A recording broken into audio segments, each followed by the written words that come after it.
In this video, I want to show you how to paint Captain Titus for games of Warhammer 40,000. I'll be showing you how to paint everything from the blue armour to Titus's cloak and weapons, breaking everything down step by step so it's easy to follow along with, and by the end of this tutorial, you'll have the knowledge and confidence to get your own Captain Titus fully painted. And if you stick around, you'll also learn how to paint the raised cloak details and how to tackle painting his head. My name's Michael and welcome to TableTopReady. As we all know, Captain Titus is an iconic character, and so I want this tutorial to be a complete guide showing you how you can paint him to a high standard and have something you can be really proud of. And so you know, all the paints and brushes I use will be shown on the screen as I use them, and they'll also be listed in the description along with links to my favourite hobby tools and equipment you see me using. And before we get started, we'll first have to get our miniatures ready for painting, which involves building them using sub-assemblies and getting them undercoated. I've mostly assembled Titus, leaving his arms, head and pack separate though, so I can get to areas much easier whilst we paint him. I'm also leaving the main body off the base so we can get to the area around his legs and inside of the cloak. We can attach him later when we're done with these areas. For the undercoat we use a Macragge blue, but you can undercoat Titus whatever colour you want, the steps are still the same. If you want to learn more about getting your miniatures ready for painting, I do have a dedicated video on the channel that covers sub-assemblies and undercoating your miniatures in depth, so make sure to go and check that out. So when you're ready and have Titus built and undercoated, we can get started. In this first section we're going to be painting the armour, and along the way I'll be explaining some of the fundamentals and basics of miniature painting. And I'll also be explaining some of the techniques that we're going to be using so you can follow along with me. For Captain Titus, the first thing we want to do is get some of the more awkward areas painted, starting with the inside of the cloak. We're using Carrick stone, and so we achieve best results when painting. We always want to make sure to thin our paints first, and I find an equal amount of water does the trick. As well, I like to remove excess paint from the brush on some paper towel first, which helps give us more control when applying paint to our miniatures. And when we're ready to start painting, we want to keep our brush moving and avoid going over any areas we've already painted to prevent creating any unwanted texture whilst the paint is still drying. Once you've painted your first layer, because we thinned our paint it won't have covered very well, but that's okay because we'll just apply another layer following the same process. Painting in multiple thin layers like this allows us to build up to a solid colour without losing any details. Just make sure to let each layer fully dry first before painting another one. Now we've got the inside of the cloak done, let's move on to painting the armour using Macragge blue. And I know we've already undercoated our miniature with Macragge blue undercoat, but the sprays don't always match the colour from the pot with the same name. So doing this means we get the colour we actually want, we can get to areas we may have missed with the spray, and it won't be so noticeable if we need to neaten up and tidy up any mistakes along the way. Again, make sure you always build up to a nice solid colour, so anything we do after this will contrast better. After the armour, let's get the ribbed areas between the armour painted using Abaddon black. We're doing these details now so we don't have to worry so much about being neat, because if you're like me you're going to be messy and make mistakes. Don't worry though, as we can easily fix mistakes as you go along. The last awkward detail to paint before we paint the armour are any leather belts and pouches, and for these let's use Mournfang brown. It's really important to understand the basics of applying paint to our miniatures, because it has a massive impact on our final result, and even the best highlights won't stand out if our base colours underneath are messy and uneven. We're now going to work on getting the armour painted, starting with the recessed shade using Night Lord's blue to bring out all the details and panels. A recessed shade involves painting directly into recesses and areas to create our definition, rather than using an overall wash, which can be messy and darken the colours we apply them over. Take your time doing this, and you can neaten up any areas and mistakes if you need to once you're done. Now the details are easy to see, we can work on painting our highlights. The idea behind highlighting is to bring out areas, raise details and all those edges to draw our attention to them and to make these features stand out more. The most prominent way of highlighting, and the one we most associate with it, is the line highlight, and it's this highlight we're going to be focusing on. The first highlight we're going to do is called a chunky highlight, and for this we use an Outdoorfguard blue. Again, we want to thin our paint and remove any excess on some paper towel first, which is going to prevent those thick blobby lines. This highlight wants to be quite a thick line so we can still see it once we painted our finer highlights after this. Our next highlight is called an edge highlight. I'm using Calgar blue and this is used on any edges and to continue bringing out any details. To make this easier, we can angle our brush against an edge and run it along the edge to create the highlight. For the areas we can't do this, then we just need to take our time painting thin lines where we want those highlights to be. Creating definition is really important to do, because even at a distance our details are more easily seen, and it's ultimately why we do it and why we learn to highlight, and it's not necessarily about realism. Let's continue highlighting with a fine highlight using Fenrisine Grey. This highlight is used to emphasise any areas and edges we want to be more prominent and eye-catching. Then the last highlight we can do is called a spot highlight, using blue horror to paint little dots on all the corners of the armour where light would be more focused. And once you're done painting all your highlights, you'll be able to see what a difference it's made to our miniature. If you want to know more about highlighting, then I do have a dedicated video on the channel which goes into more detail about what I find helps me and what I did to improve. Let's finish the armour painting little scuffs and scratches using Calgar blue, which helps to add interest and impress anyone who sees it. Now we've learnt a bit about highlighting, we can work on some of the other areas like the ribbing, so let's start with Corvus Black painting all those raised ridges. Next we're going to use Dawnstone for these areas, but this time focus more towards the centre to emphasise the curves. Finish any ribbon painting dots of Administratum Grey for our spot highlights. When painting any belts and pouches, we can first do a recessed shade using Rhinox Hide. We can then go straight to our edge highlight using Scrag Brown. Finally doing our spot highlights painting dots of Carrick Stone. Now we've gotten the armour and some of the awkward areas painted, we've made a good start, and we can now move on to painting the decorative metals and weapons for Captain Titus. I now want to show you how to paint all the weapons and decorative gold details on Captain Titus and see how we can make these details really stand out. We can start by painting any silver details using Iron Warriors. This is so we can work on creating some nice definition. Once you're done with your first colour, we want to apply Nuln Oil, using enough to cover areas without it pulling up too much in details. When the shade is dried, let's layer up and pick out the raised details with Iron Hand Steel, making sure to avoid losing any definition created with the Nuln Oil. We can then highlight these silver details using Stormhouse Silver. When painting any gold details, we want to start with some Retributor armour.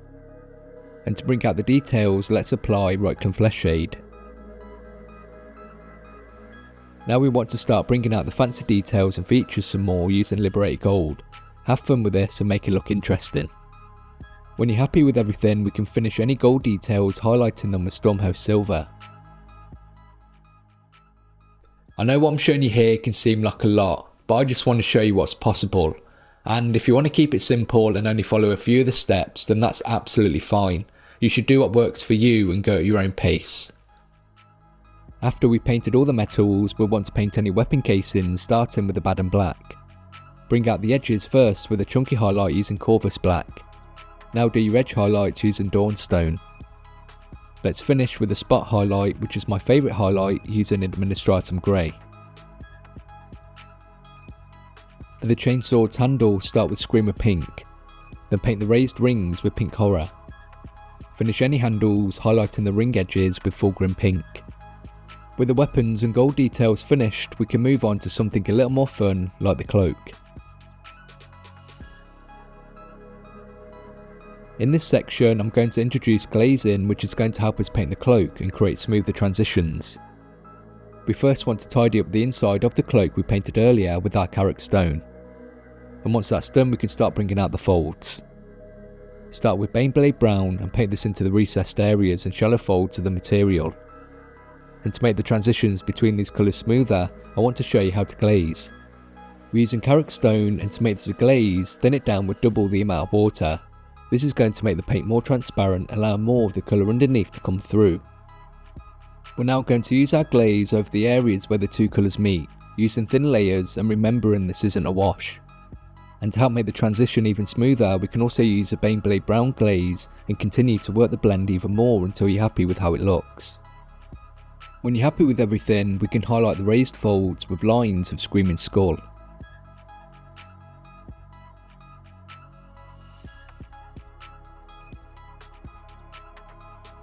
Moving on to the fur, we want to start with Carrick Stone and get darker towards the bottom, working through Baneblade Brown and then Steel Legion Drab. Finish the fur painting the raised hairs using Screaming Skull.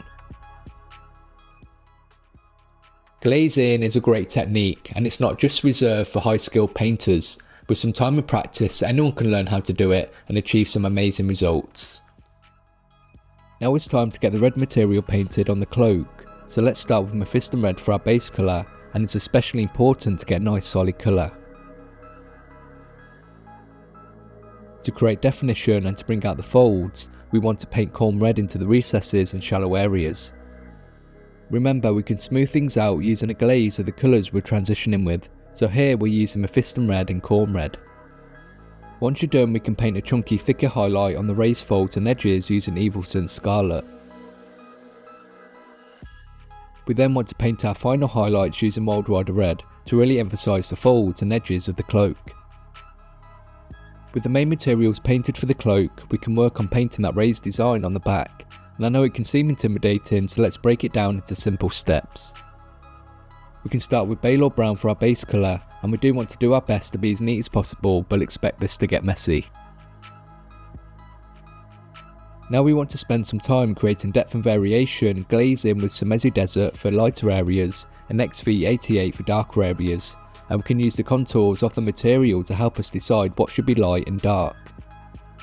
We can then do some tidy up with Corm Red, and honestly it doesn't have to look perfect, I know mine doesn't. Let's finish these raised details highlighting the edges with Screaming Skull, and this will go a long way to giving us a cleaner look once you're done. The last detail to paint in this section is the aguilette across his chest, starting with Galvorback Red. Now we can paint the raised cord twist with Mephiston Red. We can then finish the aguilette using Fire Dragon Bright for highlights. We've now finished painting some of the major focus areas of Captain Titus, but we still have some miscellaneous details to finish, which we'll do in the next part of the tutorial. Some of the details we need to get finished are things like the apron, iconography and any relics and pendants. For the apron, start with Doomball Brown for our base colour. Then to create some definition and interest, we can recess shade and glaze with Rhinox Hide into the recesses and dips of each dangly bit. Highlight edges with Scrag Brown. Then paint spot highlights using Carrick Stone. White armour sections and iconography can be painted using Corax White. To make this more interesting, we can glaze Administratum Grey around the lower areas of these details. We can then finish these details highlighting the edges with White Scar. We need to remember that we might not be very good at something when we're first starting out, and it takes time and practice when learning new skills. We all have to start somewhere, and for me the most important thing to do is to make sure that we're enjoying the process. We now want to paint relic pendants with Runelord Brass. Apply Seraphim Sapia to bring out the details, then finish with Stumho Silver to highlight. When it comes to the purity seals, the wax seal uses the same colours as we used on the chainsword handle. Then to keep the parchment simple, start with Morghast Bone. Highlight edges with Screaming Skull. To finish, we can paint those squiggly lines using Rhinox Hide to give the impression of writing. Something else we need to do is paint all these little studs around Captain Titus using Stormhouse Silver. It's a small thing, but it's easily forgotten. We're nearly done, but a huge part of Captain Titus's character is his head, and taking the time here really helps bring him to life. This is the last part of the tutorial, and this is going to be dedicated to painting Captain Titus's head, and to really bring him to life. Titus has a light skin tone, so we can start with an equal mix of Kislev flesh and Flaybomb flesh. Once you're happy you've got a nice solid base colour, we can start adding tonal variation. To do this, think Guilliman flesh contrast with an equal amount of contrast medium. Be careful on how much we use here as we want to keep our light tone of skin. Just make sure it gets into the features of the face and try not to mess with it, just let it do its thing. When that's dried, we can clean up and glaze the raised details and features with our original skin base mix. Finish the skin adding some highlights with flayed one flesh. It's a little tough to do on camera, but I have painted the eyes using Corex white and painted little dots of Abaddon black for the pupils. I've also used a really thin glaze of corn red for the lower lip and scars. Using magnifiers or reading glasses really helps with these steps. When it's time to paint the hair, we can do this easily using Abaddon black for our base colour, and then all we need to do is pick out the strands of hair with Dawnstone. To give Captain Titus a more rugged look, we can add some subtle stubble around his chin using a very thin glaze of Dawnstone. I always love the opportunity to paint a character, because it allows us to slow down and focus all of our attention on a single miniature and push ourselves that a little bit further. It also gives us a great chance to try new techniques and paint details that you wouldn't normally see on a regular Space Marine. So let's see how he turned out. But before we see the finished miniature, I want to say a massive thank you to all the amazing people who've made this tutorial possible with their continued support. It really means a lot.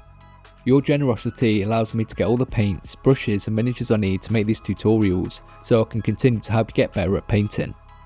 And I especially want to thank everyone who's recently become supporters or has donated to the channel. Thank you so much. If you enjoy the content here on TableTopReady and feel like you get value from it, you can also support the channel by becoming a channel member or joining my Patreon. You'll get access to our Discord, regular updates and early access to videos and tutorials.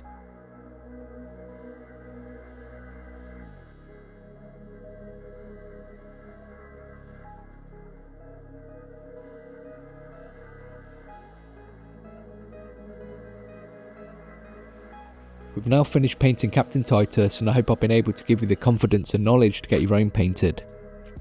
I've got plenty of other tutorials on the channel showing you how to improve your painting, and if you want to learn how to paint the region of the Imperium and the Primarch of the Ultramarines, I have a masterclass available through Patreon and YouTube memberships.